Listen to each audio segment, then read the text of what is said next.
Hey everyone, TNT here. All right, so we are back for part 2 of the 1989 dual CR250R side-by-side build. And what we're going to do today is, you can see, basically 3 complete motors, 2 that are still together for the most part. The third one is a case, crank, and everything is kind of out of it already. It was taken apart by the previous owner, and then these 2 motors I bought in the bike. So we are going to be tearing down all 3 of these motors today. We will determine which parts are still usable, which ones are the best, and those are the parts that we will use for the 2 motors that will be going into these bikes. All right, but before we tear into these motors and find out what surprises are lying inside, in the last video, I allowed my subscribers to vote on what color the non-OEM build bike would be. Let's go over to the other bench where I've got the frames ready to drop off at my coder. All right, guys, so there you go. 70, 14, 16. All right, so you can see 70% vote in favor of the OEM red for the non-OEM bike. That's going to make both of these bikes the original OEM fighting red color. I know I said OEM blood red in the poll, but it's actually OEM fighting red.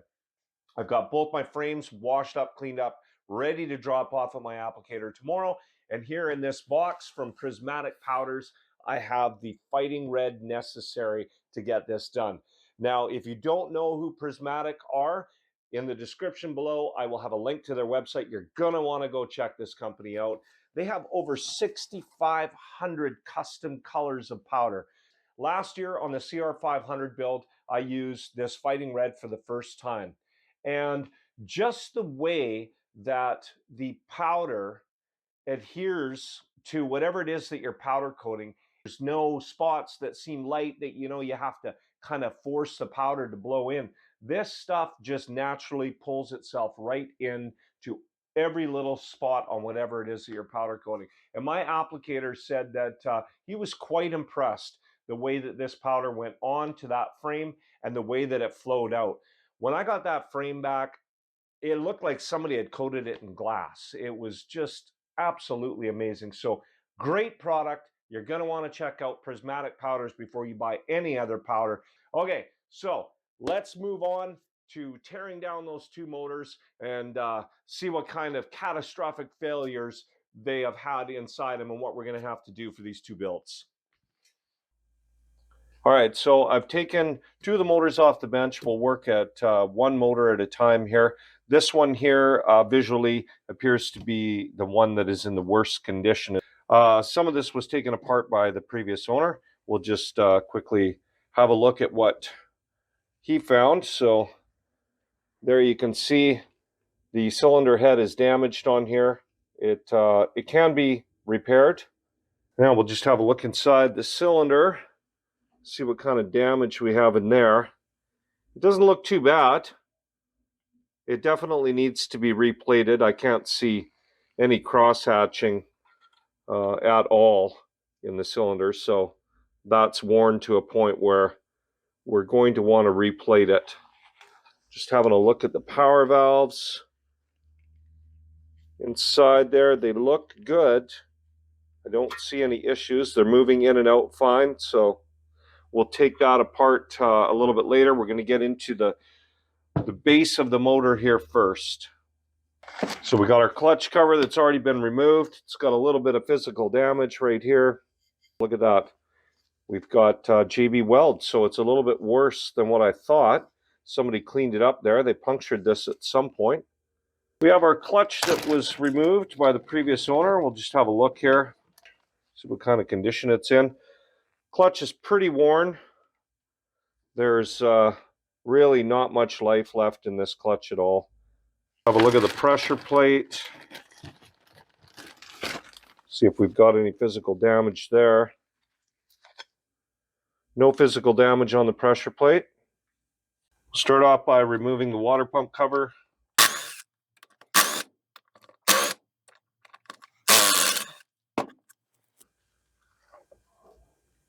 Gosh, that is on there.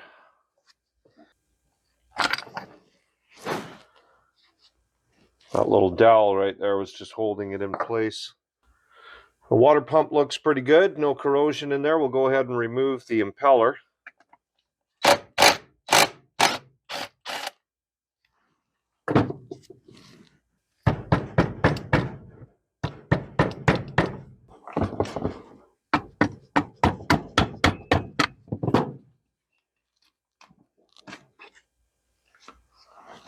Let's just have a look in here. Everything looks really good.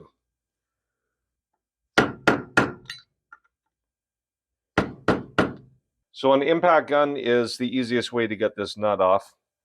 You're going to need to hold the transmission.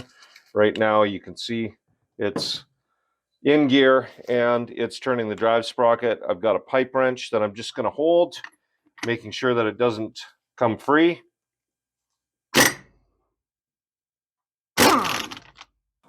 Okay, let's have a look. We want to make sure that we only remove the inner, don't remove this outer. You're going to need it to be able to get your main drive gear nut loose. So there's our main drive gear bolt and washer. You can see it's clearly indicated which side is out. If you have a look at this washer, it's concave.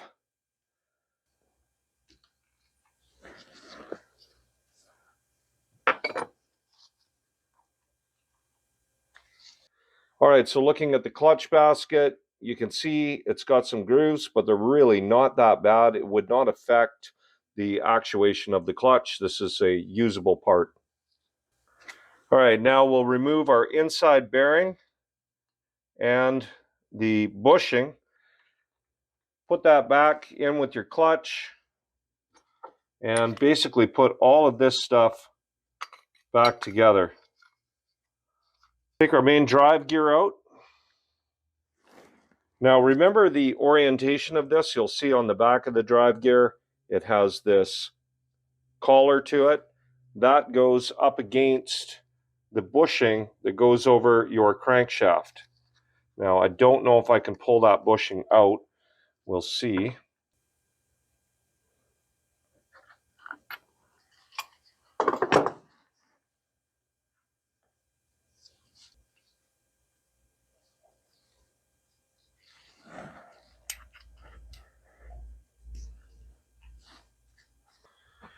All right, so something I forgot to show when I removed this clutch cover, and I got to do it right now because you need to know about this. When you take this off, there is a thrust washer that's going to be stuck to the side of this cover. It may still be sitting right here on your Kickstarter shaft, but more than likely it's going to be stuck to your cover. You want to get that right away and don't lose that.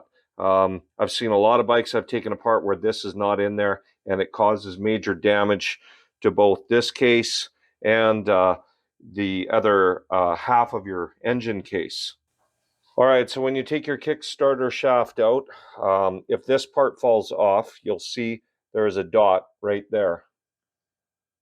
Right there, and then on the end of this shaft, you will also see a mark, which is right there. You need to make sure that you line that dot and that mark on the end of the shaft up when you put it back together, and then your spring goes in there. Keep this all grouped together. Okay, we'll remove the Kickstarter stop. Sometimes this can get fairly damaged as well. Have a good look at it. This one is in perfect condition. Go ahead and remove the shift lever.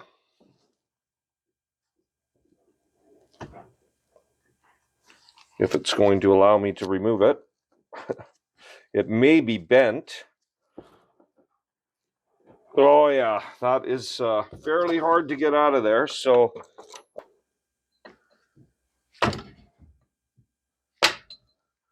okay, it is out. Oh yeah, wow. Have a look at that, guys. Can you see it? Can you see how bent that is? Now this can be fixed. I've had one like this before. It's in really good condition as far as the splines. where the shift lever goes. So we're going to want to try and save this, and I will bend this back with the press at a later date. The next piece we'll remove will be the shift drum pulls and the holder.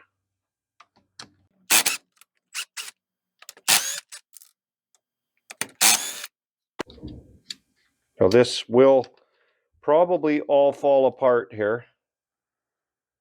I managed to keep those pawls in there. There's the pawls right there, and then you've got the little metal caps for on top of the springs in behind. Do not lose any of this stuff.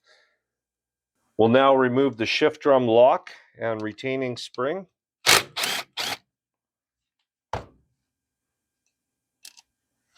This can be a bit of a pain to remove because this spring likes to go flying. Make sure you save that washer that goes in behind. We've got our spring and our special bolt. All right, so the last piece to remove from this side is the shift drum actuator, and it will have been put together with red Loctite, so it's hard to get off. Air impact, the best way to go. And there we go. Buzzed it right out. A good electric impact will get that off as well, and if you don't have that, you can use a cheater bar as long as you have some way of holding the motor down. So there we go. There's the actuator portion of the shift drum. There might be another name for this, but that's what I call it.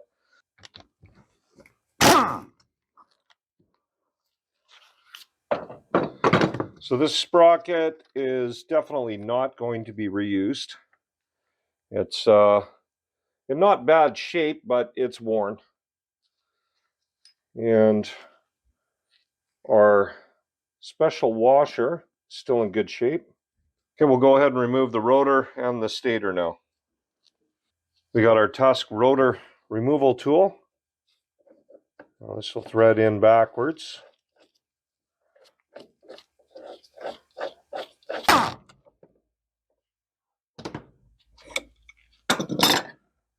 And just have a look at that. Rotor's in perfect condition. Hasn't been rubbing anywhere. Just need to get that rust cleaned off. Now inside your case, down at the bottom here, there's a mark. It's actually molded into the case, and then on your stator, there's also a line. When you put your stator back in, you just make sure that you line up that line on your stator with that molded arrow in the case. Go ahead and remove the two stator bolts.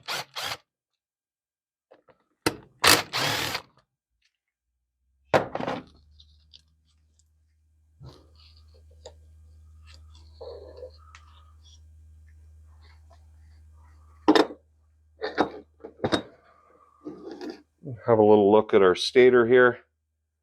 It's in really good shape. Some rust that we'll have to remove, but aside from that, it is probably one of the best conditioned stators I've seen pulling out of a bike. Normally, this insulator around your wires is all cracked up, broken, split. All right, we'll now remove our clutch actuator and spring, as well as down inside here we have the holder for that spring. We'll get that out of there. Take that all out in one piece. I even like to keep that bolt with it. It just makes it easier when you're putting it back together. Okay, so looking at this case already, it's broken right here. I won't be reusing this case. Oh, my clutch rod is coming out the other side, so we'll pull that out right now. The clutch rod sits right inside your main transmission shaft. Let's see if we can get our output transmission collar off here. Bushing. There it is. Let's have a look at it, see what condition it's in. This can get a pretty bad groove in it, and then it will not seal properly. This one does have a fairly bad groove in it. I'll probably be replacing this. So now the engine should just come apart. We're going to have to use a case splitter.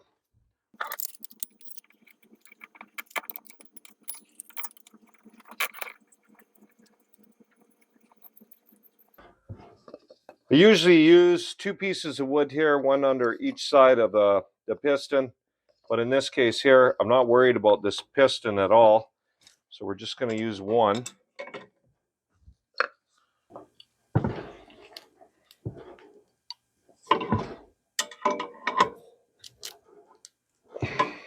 Case is splitting apart the front, but it's not coming apart at the back. So if it's not splitting well, what you can do is come over to this side and you can get the lip of the bushing that goes in here and just give it a tap.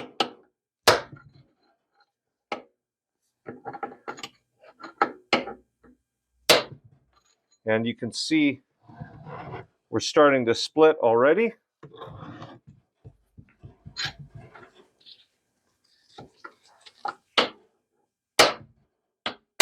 There we go. Should come apart relatively easy now.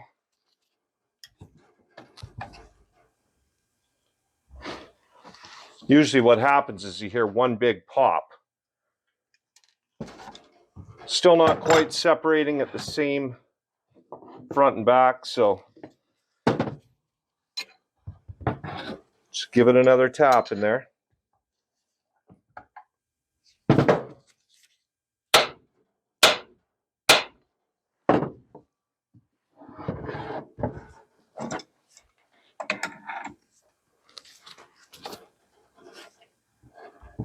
Okay, I can tell that it's almost free.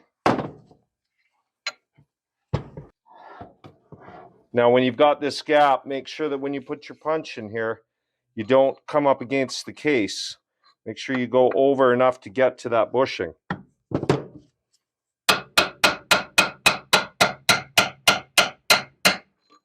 I think we are almost there.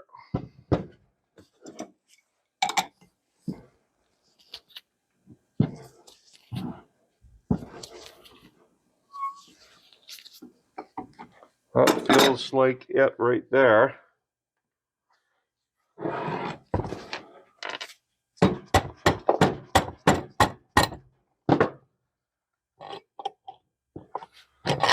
There we go.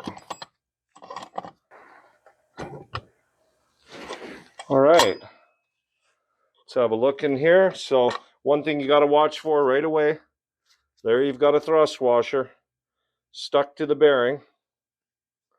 Get that back out. Have a look at that. Look at that. The case is broken where that bent shifting arm was. And I don't see anything inside the case. Okay, we'll remove the shifting forks. Have a look at them. See if they're bent, what condition they're in. It's in good shape.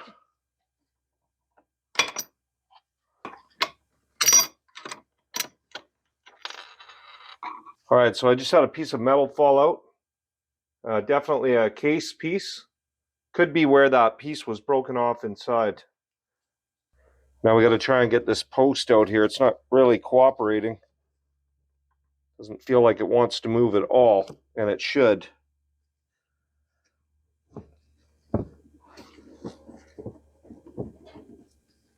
Oh, there we go. Got it. It's just bound up a little bit there. So I had a thrust washer fall out that I had forgotten about. Show you guys where that goes. This thrust washer here goes right down here. It was actually for the shifting arm, and it was sitting right there, and it was stuck to it. Another one I forgot to take off. Got ahead of myself.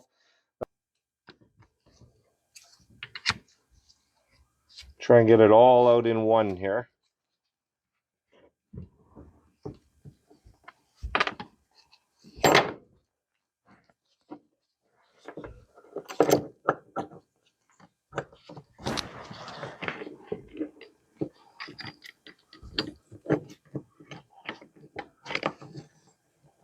There we go.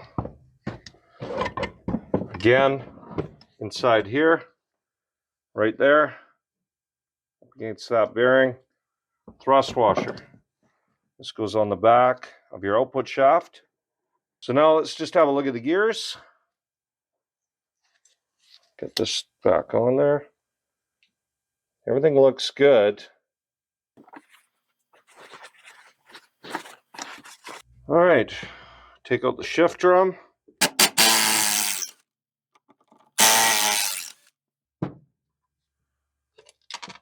Now you have two little retainers inside there. You want to make sure that you don't lose those. Right there.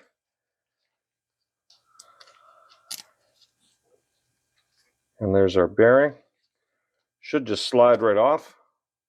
Okay, we're at the last part. Sometimes these come out real easy. Sometimes you have to press them out. Let's see if this one just pops out. And it's coming right out.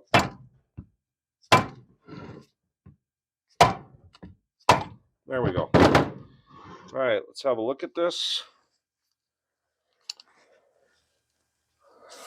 The crank itself is still in perfect shape. I don't see any issues with the crank. But wow, look at that piston. She just completely came apart. And here are the pieces of the piston. We're in the bottom of the case, but the bottom of the case is still in good shape. Okay, so this is an impact driver, very low cost item off of Amazon. And sometimes this can go easy, sometimes not.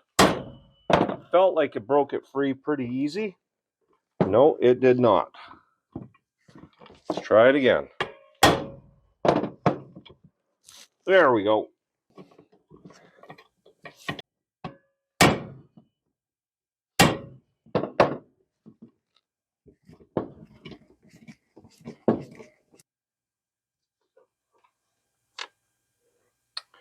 Okay, so now we've got everything out of this case that we're going to need. I will hang on to this case, but the likelihood that I will ever use this or the other half is slim. All right, so the power valve rod has a little clip in the bottom right there. It was already off. I don't know if it didn't get put together properly the last time this motor was assembled or what, but there it is. This little spring pin just goes right through the hole at the bottom. There's our power valve rod. Now that is it for everything else in the case. We don't need anything else. Okay, we'll go ahead and take apart the cylinder now.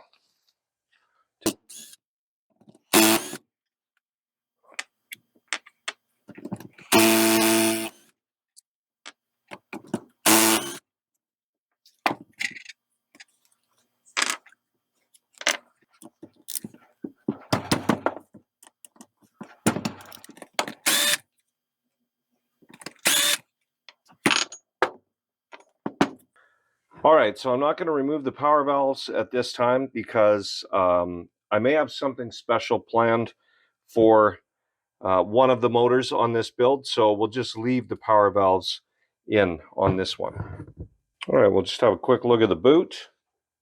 Other than it being excessively dirty, it still looks to be in perfect condition. So the reeds still look good. I don't see any issues with them at all. Find out if these are the OEM ones, and if so, I'll probably keep them in the OEM bike. Okay guys, motor number 2. We're going to rip through this one pretty fast. I know where this motor came from. I've actually had the top end of this motor off once before. I replaced the piston in this motor, and the bike was ridden for a short period of time, and then it was parked. So I know this motor runs fine. I don't expect to find any problems inside this motor, so we're going to rip through this motor pretty fast.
So just have a look inside there. Everything looks good inside that case. No damage. Still, the head is in perfect shape. Let's have a look at the cylinder. Cylinder looks good. We won't be doing anything special with this. Probably be removing the valve assembly, but not at this time. Let's just have a look at the other motor. All right, guys, so we got the third motor right here. We'll just have a look at the cylinder. Have a look inside. Let's pull the head off of this. Let's have a look at it.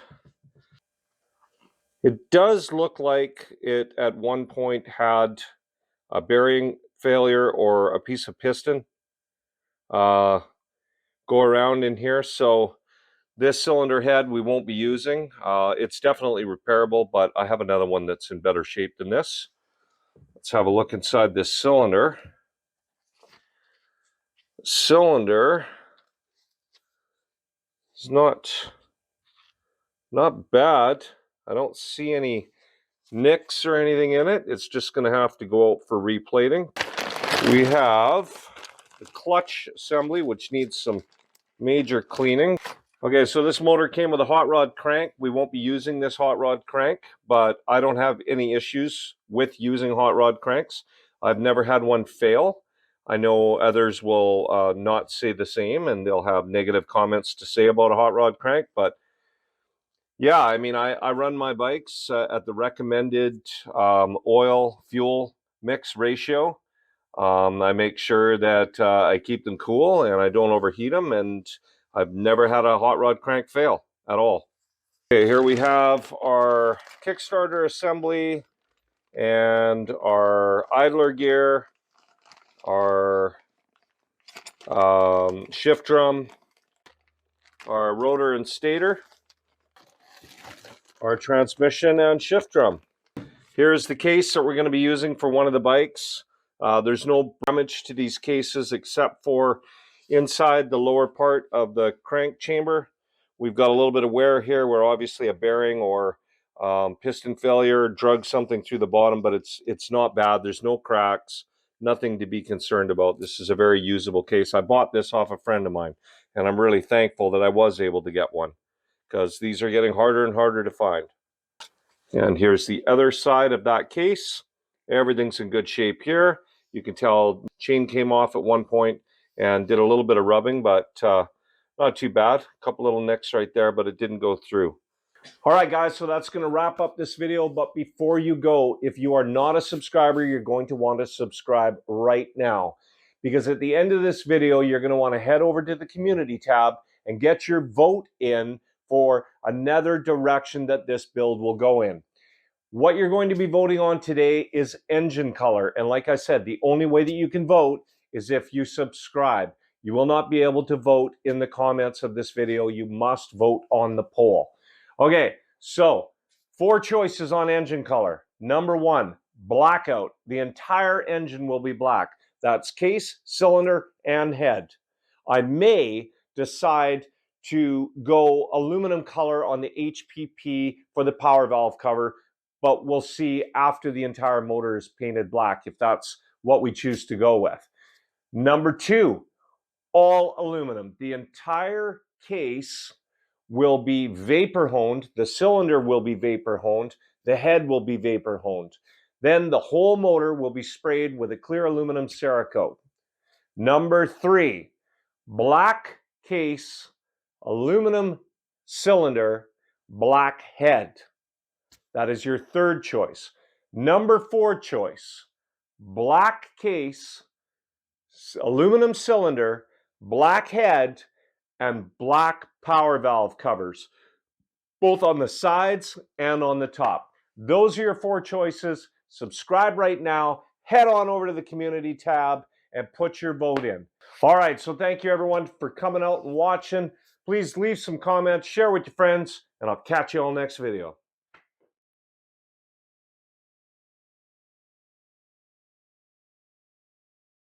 Below to take you there.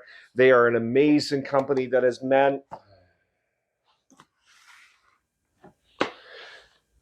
Take 132. All right, so take 134. Smaller items myself, and I feel that I am doing. No.